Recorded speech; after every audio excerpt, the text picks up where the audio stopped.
Welcome to Taiwan Talks. I'm Albert Chiu. As our program airs, the BRICS nations are holding their Leaders Summit in Rio de Janeiro, Brazil, on July 6th to 7th. This coincides with U.S. President Trump's final negotiations for reciprocal tariffs with various countries. And the Trump administration has begun sending notices to trade partners, informing them of tariff rates. Bloomberg reports that BRICS leaders will express serious concern regarding President Trump's tariff policies. Today, let's discuss what influence will the BRICS nations exert in this tariff storm, and what special message is conveyed by Chinese President Xi Jinping's first absence from the BRICS Summit. Joining us today are Yuan Yi, National Zhengzhi University Institute of International Relations Adjunct Research Fellow, and Christina Chen, INDSR Division of Chinese Politics, Military and Warfighting Concepts Assistant Research Fellow. A very warm welcome to both on the show. Thank you. According to the Deutsche Welle, BRICS now has 10 member states, in addition to the original 5, Brazil, Russia, India, China, and South Africa, Egypt, Ethiopia, Iran, and many more. Among them, United Arab Emirates were admitted starting in 2024, and Indonesia joined earlier this year.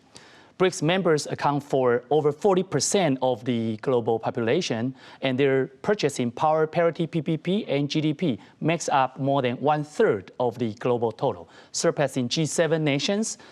BRICS controls approximately 40% of the global oil output and nearly 75% of rare earth resources, which is very vital these days. Their internal trade volume has already exceeded 1 trillion. Pretty amazing amount. Okay, so my first question goes to Yuan Yi, is that how do we observe the current influences of the BRICS nation? Reuters report that BRICS nations are set to launch a guarantee fund supported by the new development bank. So what's your assessment of this? Well, it depends what kind of a perspective that you jump in. For the immediate impact, you just mentioned the funding of new development fund, a bank. I think that it is still not working well. It is far behind from the dominant IMF and World Bank. So that is for the current immediate impact. However, in the long run, as you correctly indicated, since it occupied a huge chunk of world population and also accounts with the high percentage of GDP. So in the long run, should the condition prevails, it might play some pivotal role, and yet shall be conditioned by many factors. I think the most current challenge is none of the founding member of the BRIC anticipated that Donald Trump will utilize the U.S. power unilaterally, regardless of the multilateral dimension elements. So it's for the future prospect of this development, I would have a reservation yet to be seen. Christina, Yuan Yi just mentioned that maybe this is only in volume, but not in substance, not in significant influence. So what's your comments on this? I mean, we know that there are a lot of global investment volatility stemming from the uncertainties under Trump administration. Given the current economic scale of the BRICS nations, can they become a stabilizing force in international trade, do you think? I think I agree with Professor Yuan that while the BRICS has the volume, but on the substance, there's still some factors we need to take into consideration. The first factor I want to point out is that the BRICS, unlike the EU or the ASEAN, is an informal grouping, so it does not have secretariat, it does not have a formal treaty, it does not even have a headquarters. So it's rather an informal, not institutionalized grouping. And the second factor is many analysts have pointed out that the BRICS has a lot of internal disparities, if not divisions. So they're different in terms of their cultures, their different phases at the different phases of development, and also the ideological orientations, not to mention their different stance towards the United States. So these differences will, I think, have an impact on the influence the BRICS will play out. And Professor Yuan also pointed out the NDB. While the NDB is considered one of the significant achievements of the BRICS, but it is plagued by weak management. And also, ironically, even though Russia is part of the BRICS, the NDB actually complies with the sanctions that impose on Russia. So given that, I don't think the NDB or the BRICS as a whole will have a significant influence in the near term. Christina, you mentioned a very interesting point, which is that you said that there is a disparity, right. Among those BRICS nations. Could we just raise a couple of examples? For example, South Africa, and also say India, right? Or South Africa and China, or any kind of disparity. I mean, because you just mentioned this point, could you help us to understand why there are self-contradictions, so to speak, within those members? The most important contradiction I just mentioned, they have different attitudes and different stance towards the United States. Okay. So, while India is, with China, that conflicting stance, that tensions are rising between India and China. And India actually has a rather warm relations with the U.S. right now. South Africa also, they are seeking a greater relationship with the U.S. And the other internal disparity regarding the BRICS is, Iran and Russia. So these two, they have a rather adversarial relationship with the United States and a closer relationship with China. So that internal divisions, if not disparities, are there. Christina just mentioned that, I asked her the question that, will the BRICS become a stabilizing force in international trade? Given the current situation where Trump is kind of waging a trade war against almost every single country in the world, could you kind of speculate any kind of positive sides of the BRICS nation just in terms of the international trade? One has to recognize that we are traveling, on the different level of state interactions. The BRICS was by design as a multilateral forum. It consists of multiple members. It wishes to exert a collective, will to demonstrate it that by cooperating amongst themselves, they could exert some impact while on the negotiation condition or on many external, externality of economic pitfalls that any states might encounter. And yet, there is no escape for all states there's a bilateral relationship. This is exactly what upset the multilateral effort, that each member state of BRICS will have to face individually with the United States. Here comes the quintessential bilateral relationship. What deal could be negotiated, under what condition that the United States is such a powerful trading partner vis-a-vis that of any states at all. Okay. Some experts also point out that BRICS nations are deeply affected by the tariff war and are preoccupied with their own issues.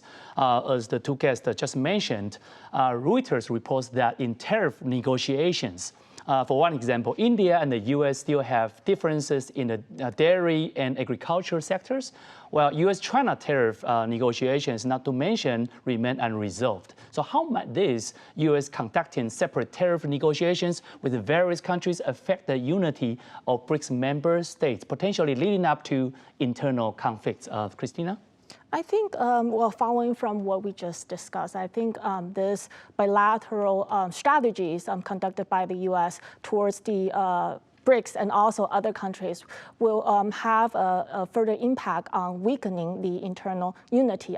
There's already a disunity within the BRICS, but I think it will reinforce that this unity among the BRICS members. You mentioned India. While India may seem very hardcore on its stance in responding to the U.S.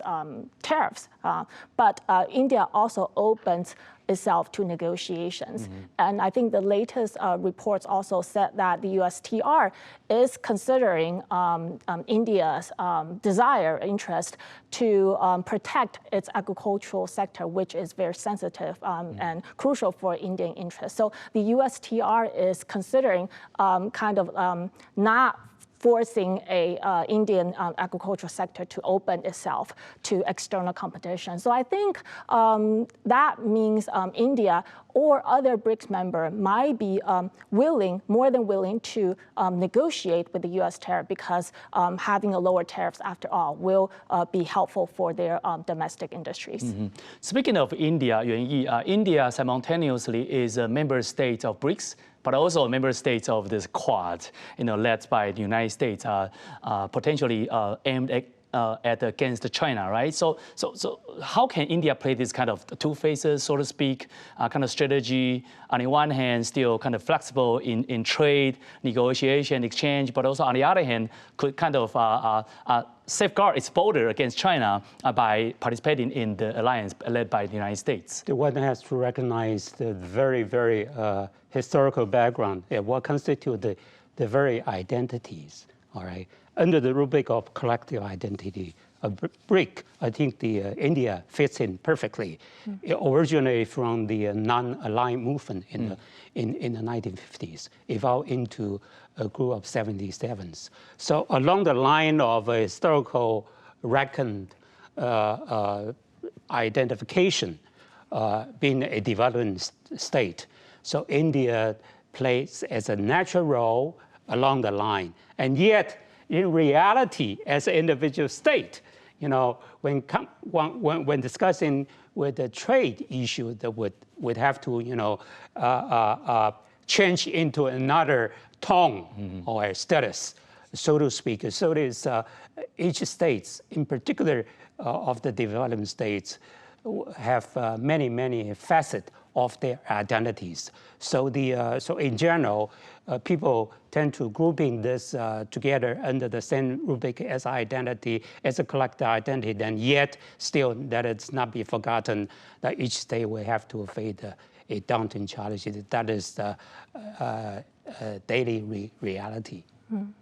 Since taking office in 2012, this year marks Xi Jinping's first absence from the BRICS Summit. China cited scheduling conflicts. That's the reason, with Premier Li Qiang attending as his representative. DW reports that Xi Jinping's absence is surprising and more of a mystery. Both, I wonder, how do you view Xi Jinping's absence and China's diplomatic strategy? Christina, you first, please. Oh, well, it may seem like a surprise or like a mystery, given China has been very active in trying to rally up the global south. So BRICS seems like a perfect platform for China to do that. And also Brazil is the host of this year's summit. So it makes sense for China, Xi Jinping, to be there to use that as a chance to work with the Brazilian leader to work on issues like de-dollarization or other economic issues. But I think at the same time, it is not that surprising given Xi Jinping has a track record of not showing up on important summits or high-level meetings. One example I could think of is G20 in 2023, and also the same year, the BRICS Business Forum. So Xi Jinping has a track record of doing that. And I think Xi Jinping decides not to show up at this year's summit for three possible reasons. First, personal health.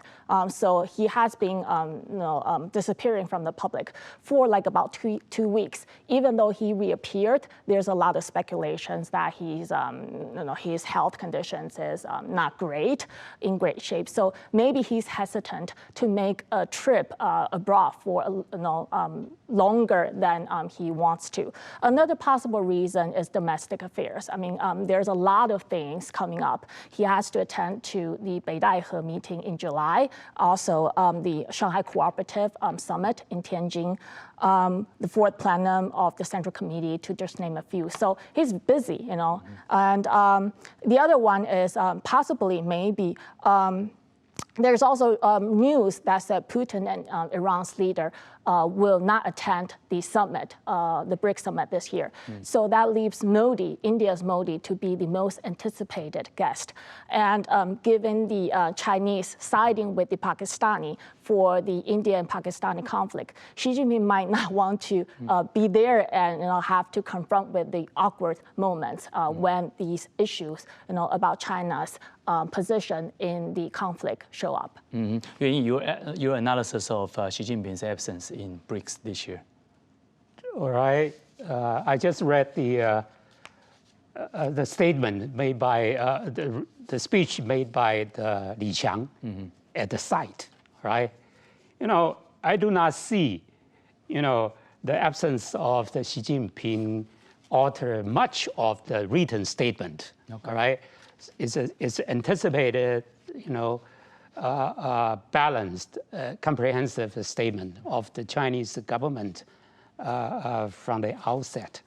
So the absentee of Xi Jinping raised some speculation, in particular that this would send a subtle signal to Donald Trump, all right, that Xi Jinping plays some cudgel or a role not to confront in this aspect. I think this is one speculation. And yet, what matters the most is the very timing. I think the awkward situation generated by this unanticipated Donald Trump's tariff war. So this disrupt, I think, all those are planned, scheduled. Okay. Xi Jinping did not attend the BRICS Summit, but a Trump-Xi meeting is reportedly being actively planned. President Trump recently confirmed on July 4th that he and Xi Jinping exchanged invitations for a visit last month. Nikkei Asia reports that President Trump will lead dozens of business executives on a visit to China in the second half of the year, similar in scale to his previous Middle East trip. Kyodo News reports that China plans to invite President Trump to participate in a grand military parade on September 3rd, commemorating the 80th anniversary of the victory in a war of resistance against Japanese aggression.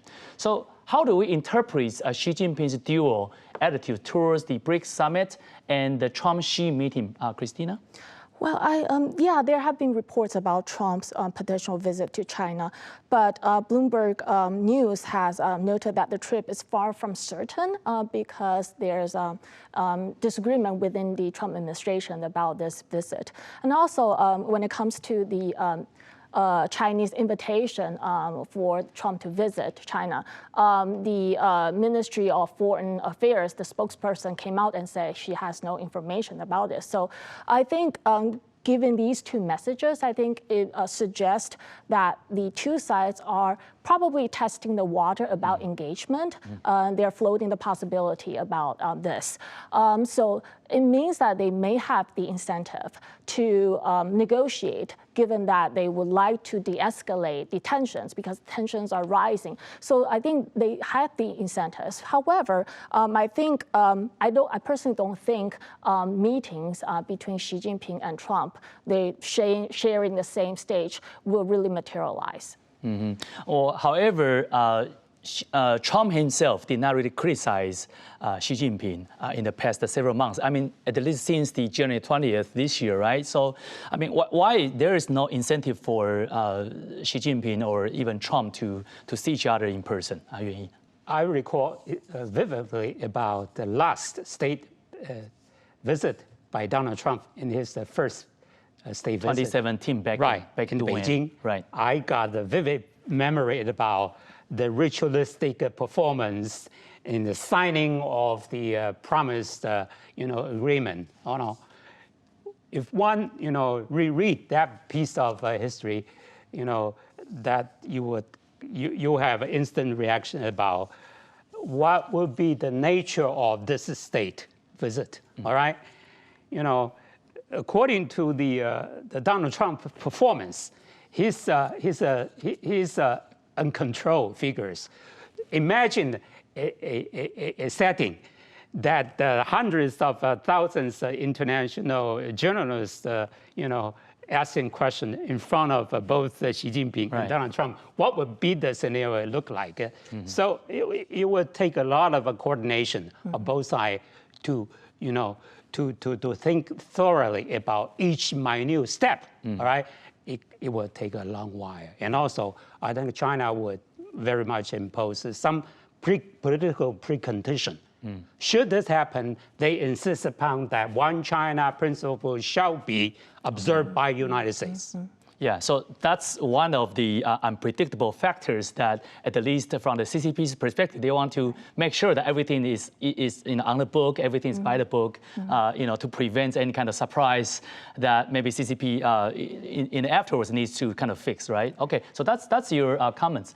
Notably, Russian President Putin is also expected to visit China in late August to participate in the 80th anniversary of the victory of the war of resistance against the Japanese aggression. I mean, this planned activity by Putin is more expected as opposed to Donald Trump.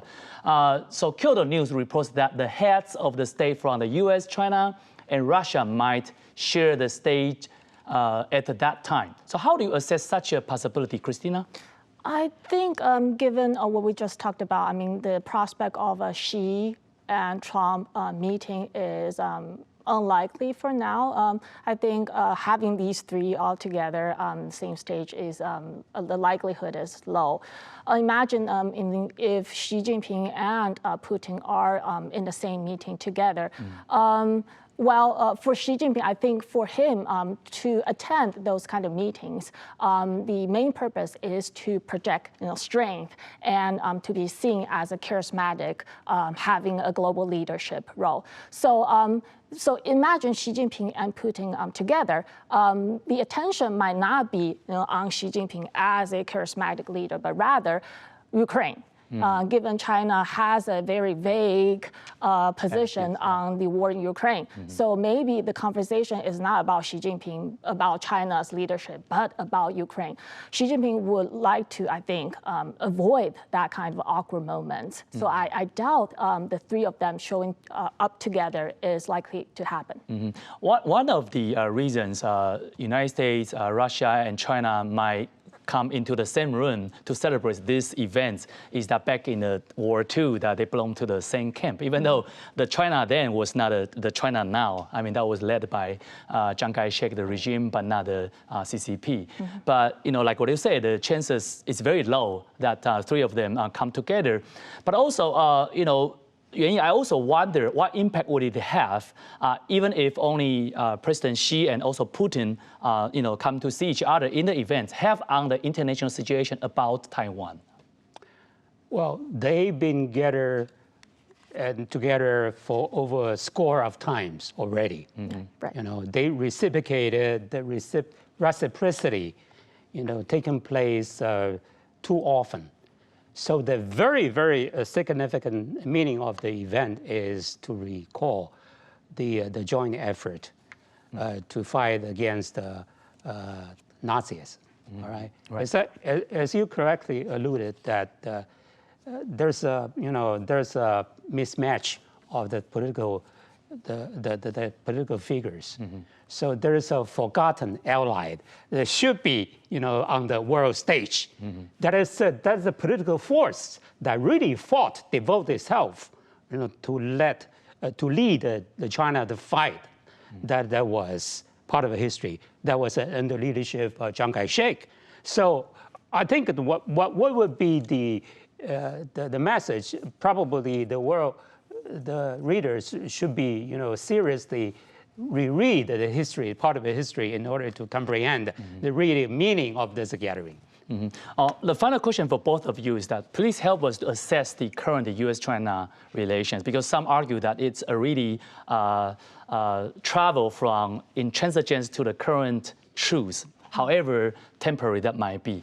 Christina? please? I think it's going to be a truce and temporary because I personally think the overall structural relationship between the two will remain the same. It's going to be competitive and rival, but China, Xi Jinping, they will be practical because, I mean, speaking of tariffs, China would like to have a reduced tariffs because, I mean, high tariffs will have a negative impact on its domestic economy, which is already experiencing a downturn, a slowdown. So China will definitely want to have a lower tariff. So it will have a practical incentive to negotiate with the United States. But that does not mean Xi Jinping gives up the ambition to challenge the US and to become the global leaders in terms of technology, in terms of international influence, and so forth. So I think the overall structural relationship between the two will not change in the near future. Okay, not change in the near future. By the way, topic I would like to ask you about is that do you think that there's a internal power struggle now within CCP that would threaten the position of Xi Jinping as a president of the of China? Yes, there's a lot of news about the internal power struggle, and people would point out to the corruption, anti-corruption campaigns that Xi Jinping has been used, especially on the PLA, purges of those top-level officials, especially the loyalists, the ones handpicked by Xi. So that may suggest that Xi Jinping is facing a lot of challenges within right now. But I personally think Xi is still in maintaining control over the CCP. But again, Xi Jinping is definitely facing a lot of challenges at home. Economically speaking, he has to try to revive the economy. And so far, it seems that the policies that the party has been giving is not really working. And Xi Jinping is not really changing the course back to the more pro-reform era. So economically, he's facing a lot of challenges. And if he does not have a good solution to deal with the economy to improve it, then he will have to face social challenges and more political challenges at home. Yuanyi and Christina, thank you for great insights in the show. Like our show, subscribe to Talks. See you next time.